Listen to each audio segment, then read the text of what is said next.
We'll go from this sketch to this fully colored version. Let's start with the skin. I usually begin with a soft, nude light blue as the base, then layer a bit of orangey tone on top.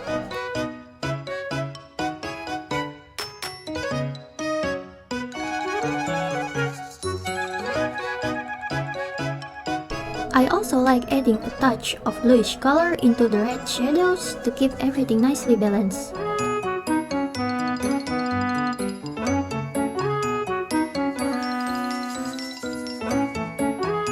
Next, I use the lasso tool to select areas where the light would hit, and I gently airbrush those spots in. Once I merge the skin layers, I go back in and add some extra details to the face.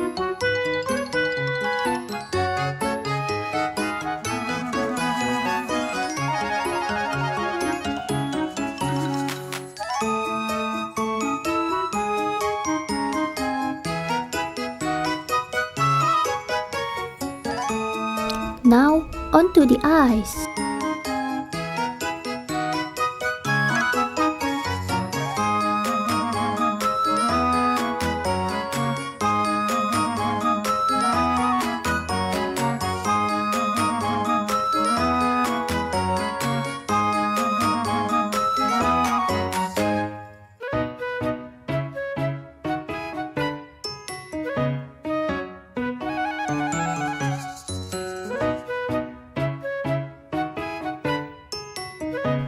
My eye rendering is pretty simple since I like to keep the focus on the hair.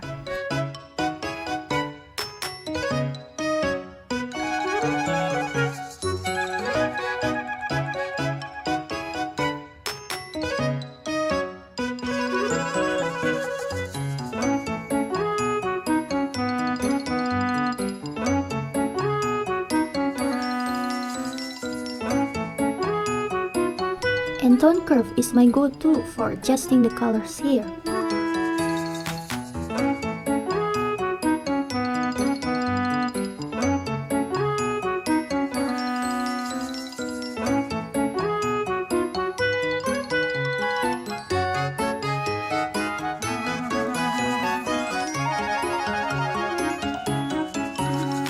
And finally, the hair.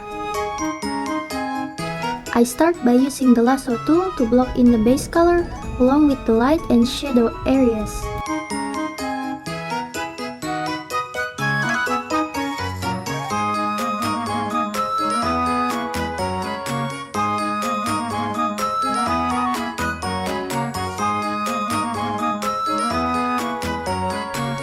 I select the larger sections where light would hit, then slowly erase parts of the selection to shape the hair more naturally.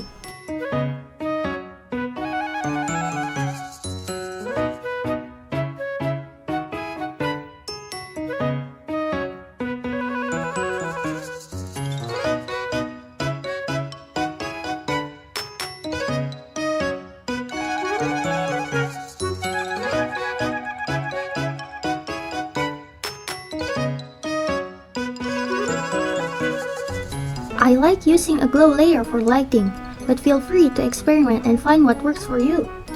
Then, I invert the selection, create a multiply layer, and softly airbrush where the light meets the shadow.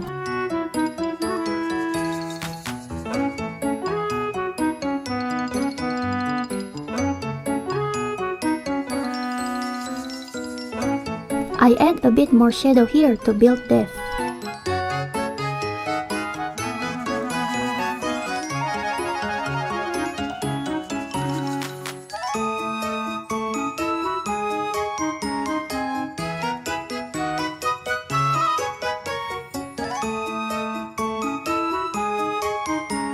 Now, for the most important part, the details.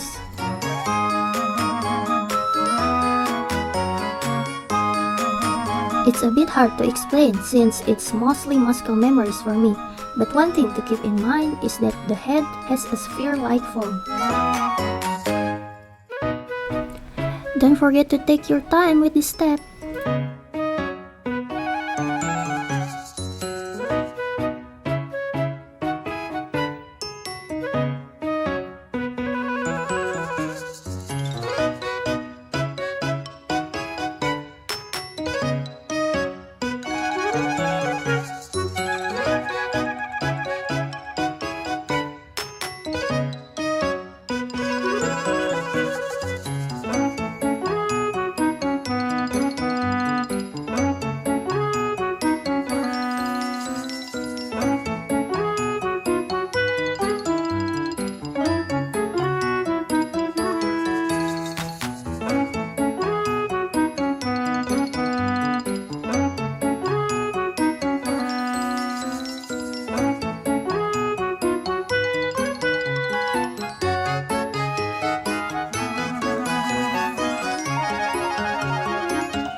Since I'm not a big fan of flat colors, I usually tweak everything with tone curves.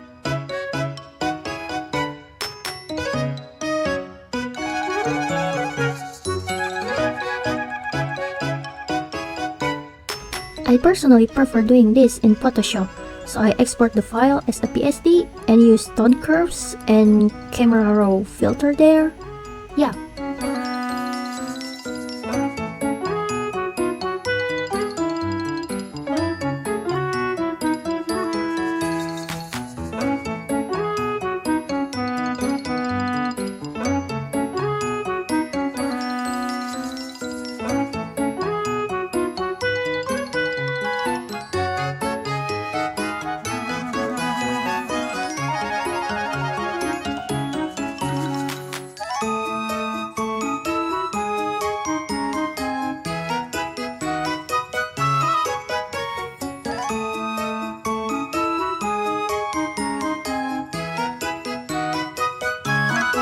I bring it back into CSD, add a few final details, and we're done.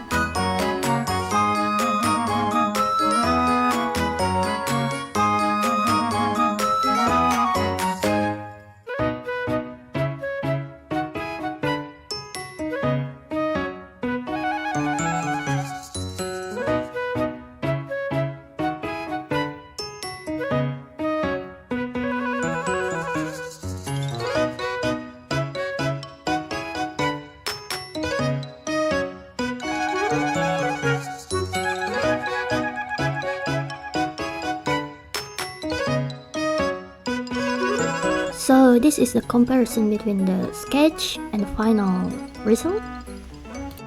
I think you guys can see how tone curves made my day better. Yeah.